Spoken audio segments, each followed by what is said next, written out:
Well, either the algorithms have been lying to us over the last few weeks, or they've all gone on holiday, like many in the population, those that can still afford to do so. Because our near 1 million audience for last week's show is truly phenomenal and out of kilter with the results that have been posted, at least, by the big tech dictatorships over the last 6 or 7 weeks, when fewer than half of those numbers were recorded. So either we more than doubled our audience last Sunday, or something fishy is going on. What can I say? What can I do? Not until we have truly independent media houses of our own will we be free of the tyranny of Sir Nick Clegg, who decides what we get to see on Facebook. And I don't want to go into Twitter because I have a legal action pending against them. But the numbers were phenomenal. The interview with Gonzalo Lira on the Ukraine, from the Ukraine, pulled a staggering 320,000 views. And by the way, it's still going up at several thousand every day. God knows where that number will end. My monologue had more than 350,000 views. And it wasn't even a particularly good one, although they're usually important. They're not always as articulate as I'd like them to be. But maybe it's that we are talking about things and from a perspective that simply is not available from other sections of the media. Perhaps the public has suddenly grown tired of the monotone of militarized propaganda, militarized mendacity from the mainstream media, particularly on the issue of Ukraine.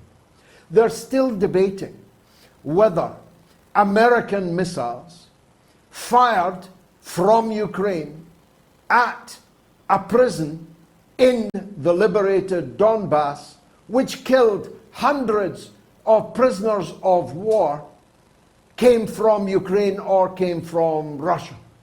The Daily Mail ran a cyclist who narrowly escaped death in Leninsky Prospect, which might have been a clue as to where it stood on the map in Ukraine these days.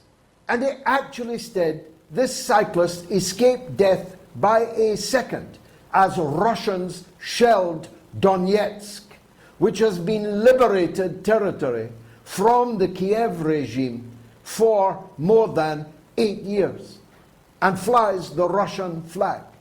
They're still unable to tell their audience in the general public of North America, Europe, and the United Kingdom that the war is comprehensively lost, that the good money that continues to be thrown at it is good money after bad. They are still unable to tell their population that Russia controls almost half of the territory of Ukraine, or will do by the end of the summer. They're still unable to tell their population that despite hundreds of billions of pounds, euros, and dollars expended on the Ukrainian regime, much, if not most of it, has disappeared out the back door in the suitcases of the corrupt oligarchy of Ukraine. An oligarchy which they themselves routinely described as the most corrupt country in Europe. Year after year after year it won that prize, yet they are still giving it your money when you cannot afford, or soon won't be, to heat your home. Large families this winter in Britain will be spending 1/3 of their total take-home income on energy. 1/3. It will be thousands of pounds per year to heat your home. You'll have to choose between heating and eating. I've driven thousands of miles in the European mainland in the course of this summer, and I have never once paid anything remotely approaching the price that you in Britain are paying for petrol and for diesel. And we in the United Kingdom are not even dependent on Russian oil and gas. We've got our own oil. Only 5% of our gas came from Russia. So how come 1/3 of our wages are going to be spent on our gas and electricity bills? You'd need to ask the people who pass for the government of the United Kingdom about that. But the governments in Europe are going down like nine pins. The Italian government has gone. The Bulgarian government has gone. The French president has lost his majority. Boris Johnson has lost his seat in 10 Downing Street. Joe Biden has lost his mind. The self-harm of the economic war that we have launched against Russia, as J.P. Morgan no less said today, is entirely self-harming. It is not harming Russia one little jot. Russia has wheeled its whole economy to the east, to the countries of Africa, of Asia, of Latin America, of the Eurasian heartland itself, Russia and China, and has not lost a cent, not 1 cent, as a result of the economic war that we have launched. And yet our leaders continue to double down on it. More fool us. I'm sorry to be blunt. If you're ready quietly to pay 1/3 of your wages in gas and electricity costs, there's nothing more I can do for you. If you are ready to go on supporting a war which is already lost, there's nothing much more I can do for you.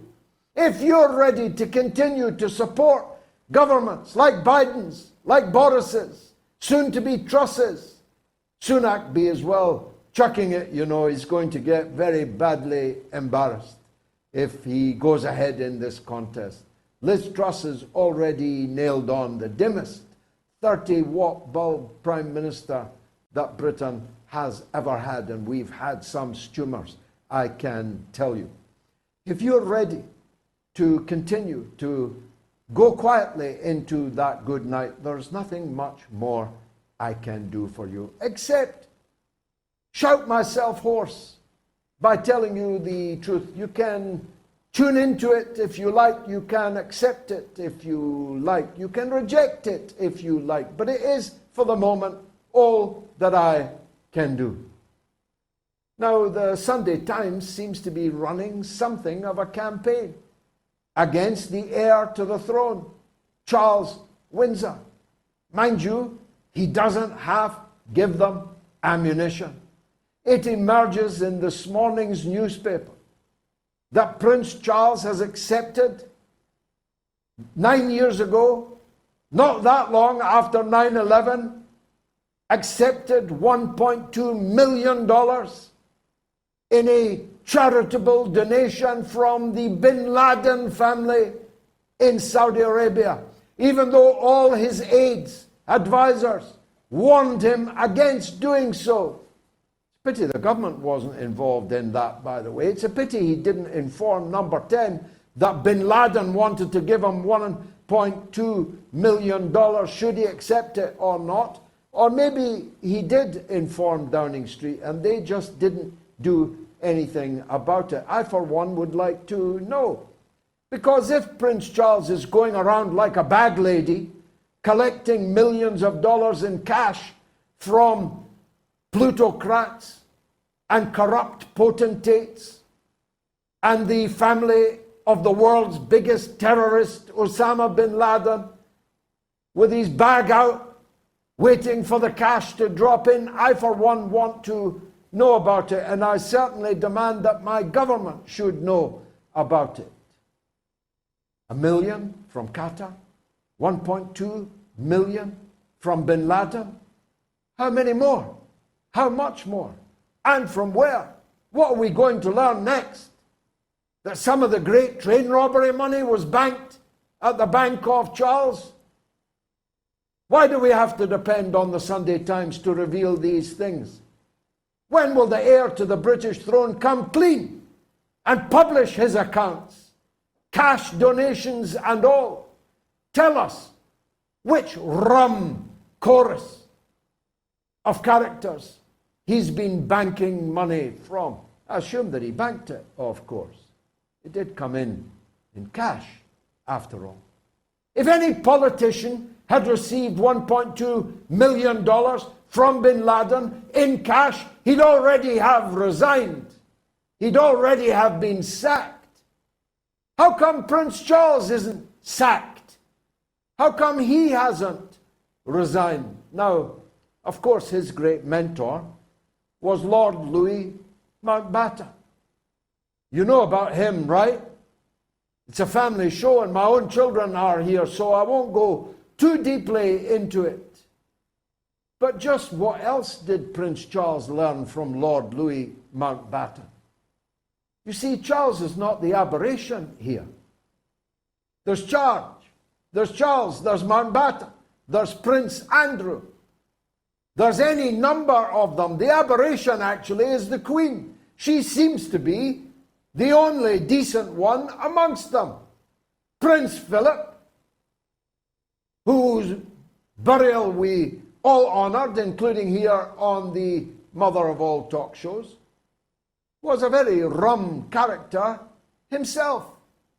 And our friend, who'll be with us this evening, Andrew Loney, had to spend £450,000 of his own money, with the government spending £5 million of yours trying to stop him getting access to Mountbatten's correspondence, which had been paid for by the British public through the lottery fund, in order to get access to papers that should and were intended to be in the public domain.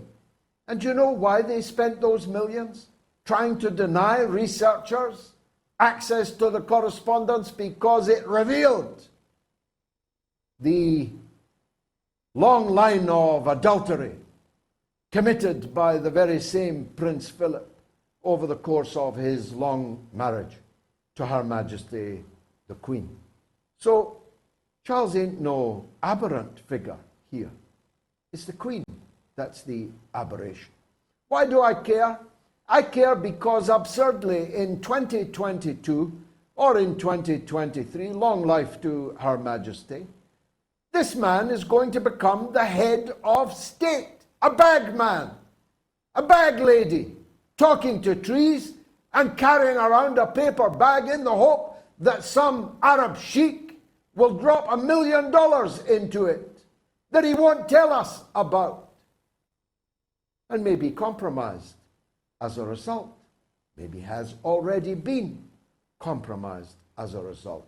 Don't you care that your country's head of state is a bag lady for the Sheikh of Araby? I myself do, and want to agitate you to care about it also.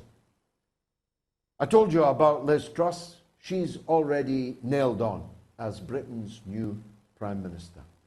As I said on Wednesday on the Galloway show, her mouth opens and shuts right enough, like a fish lying frozen on a slab. The mouth opens and shuts, but nothing comes out. Nothing is there behind those dead eyes. Liz Truss is as dim as she looks, as dim as a 30-watt bulb. Well, I'd like to say you deserve her, but actually it was the liberals and progressives and new Labourites who brought her your way. They're desperately trying to shill for Rishi Sunak now, but they're going to get Liz Truss because we had Boris Johnson. How did we have Boris Johnson? Because The Guardian and its friends in politics destroyed Jeremy Corbyn. They decided they'd rather have Boris Johnson than Jeremy Corbyn. Never let them forget that. They betrayed Britain by their backstabbing political assassination of a man that came just 2,227 votes away from being the Prime Minister of Britain, then you'd never have heard of Prime Minister Boris Johnson or Prime Minister Liz Truss. Mind you, we've got Keith Starmer, the Labour leader, burning up the inside track. Well, not quite. He made a most ill-advised visit to the great city of Liverpool this week, the great citadel of socialist politics, and the city filled with one of my favourite populations in all the world, and one of my favourites of those is also a guest on the show this week. Audrey White is not just Britain's best-known pensioner. She is not just Britain's battling pensioner. She was battling for trade unionism decades ago. The TUC recognised her as one of the most influential women in British trade union politics decades before. She's been fighting for the real Labour ideals when Keith Starmer was still a mutant Trotskyite in a sect, a groupuscle, now completely forgotten, when he was campaigning for the overthrow of the British monarchy. But now he's a knight. Once a knight is enough to still any such rebellious ideas. Audrey White bearded Keir Starmer in Liverpool in a video that's now been watched millions of times. She made the big time. Glenda Jackson once played her in a movie, but Audrey in her own right has now made the big time, seen by more people than Glenda Jackson's movie, because Audrey White had the courage to beard Keith Starmer and tell him where he's going wrong and what the consequences of what he's going wrong with are going to be for the mass of the people, not least in Liverpool. Mind you, you can't say Starmer and the new Labour crew aren't decisive. They acted decisively, and the very next day they expelled Audrey White from the ranks of the Labour Party after many decades of Labour membership. Well done, Keith. That's the kind of smack of firm government that's going to take you all the way to oblivion. But first up, it's the aforementioned Andrew Loney, the author of, amongst many other fine books, one on Britain's traitor king. You'll hear all about it right after.